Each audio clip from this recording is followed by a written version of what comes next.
بسم اللہ الرحمن الرحیم۔ اللہم صلی علی سیدنا و مولانا محمد وبارک وسلم وصلی علیہ۔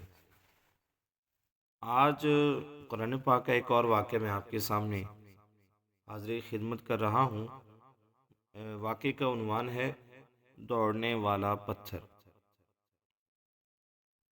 یہ ایک نہایت ہی دلچسپ واقعہ ہے۔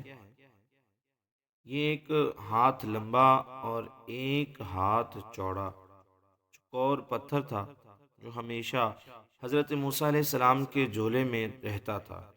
اس مبارک پتھر کے ذریعے حضرت موسیٰ علیہ السلام کے دو معجزات کا ظہور ہوا، جن کا ذکر قرآن پاک میں بھی موجود ہے۔ اس پتھر کا پہلا عجیب کارنامہ، جو در حقیقت حضرت موسیٰ علیہ السلام کا معجزہ تھا، اور وہ اس پتھر کی دانش مندانہ لمبی دوڑ ہے۔ یہی معجزہ اس پتھر کے ملنے کی تاریخ بھی ہے۔ اس کا مفصل واقعہ کچھ اس طرح سے ہے کہ بنی اسرائیل کا یہ دستور تھا کہ وہ بالکل ننگے ہو کر غسل کیا کرتے۔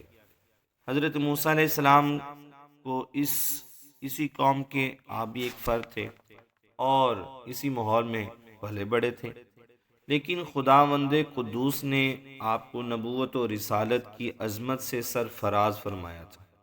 اسی لیے آپ کی عزت نبوت بھلا اس بے حیائی اور بے غیرتی کو کب گوارا کر سکتی تھی؟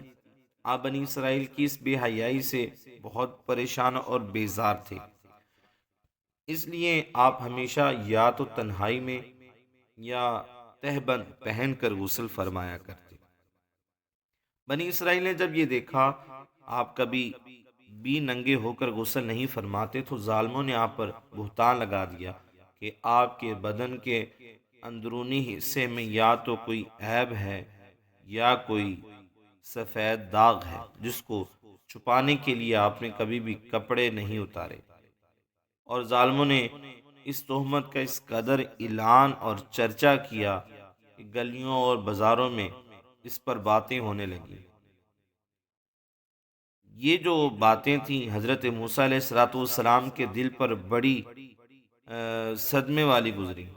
آپ کو اس سے سخت اذیت ہوئی۔ اللہ تعالیٰ اپنے مقدس کلیم کے اس غم کو کیسے برداشت کر سکتا تھا، اور اپنے ایک برگزیدہ رسول پر ایک عیب کی تہمت اللہ تعالیٰ کو کیسے گوارا تھی۔ اللہ تعالیٰ نے آپ کی اس بے عیبی کو ظاہر کرنے کے لیے ایک ذریعہ پیدا فرمایا، تاکہ اس سے بنی اسرائیل کے تمام پروپوگنڈے اور ان کے شکوک و شبہات جو ہیں وہ ختم ہو جائیں، اور آپ آفتاب کی طرح روشن ہو جائیں۔ بے عیب ظاہر کرنا مقصود تھا۔ تو اللہ تعالیٰ نے کچھ معاملہ یہ کیا کہ ایک دن آپ پہاڑوں کے دامن میں چھپے ہوئے ایک چشمے پر غسل کے لیے تشریف لے گئے۔ یہ دیکھ کر کہ یہاں دور دراز تک کسی انسان کا نام و نشان نہیں، اپنے تمام کپڑوں کو ایک پتھر پر رکھ کر اور بالکل برہنہ بدن ہو کر غسل فرمانے لگے۔ غسل کے بعد جب آپ لباس پہننے کے لیے پتھر کے پاس پہنچے تو کیا دیکھا کہ وہ پتھر آپ کے کپڑوں کو لیے ہوئے بھاگتا چلا جا رہا ہے۔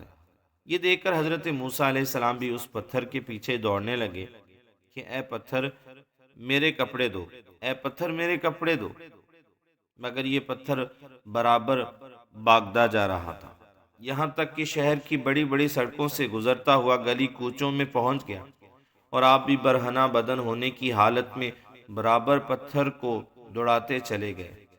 اس طرح بنی اسرائیل کے ہر چھوٹے بڑے نے اپنی آنکھوں سے دیکھ لیا کہ سر سے پاؤں تک آپ کے مقدس بدن میں کہیں بھی کوئی عیب نہیں ہے، بلکہ آپ کے جسم اقدس کا ہر حصہ حسن و جمال میں اس قدر نقطۂ کمال کو پہنچا ہوا ہے کہ عام انسانوں میں اس کی مثال نظر نہیں آتی۔ چنانچہ بنی اسرائیل نے ہر فرد کی زبان پر یہی جملہ تھا، واللہ ما بموسیٰ من باس، یعنی خدا کی قسم موسیٰ بالکل ہی بے عیب ہیں۔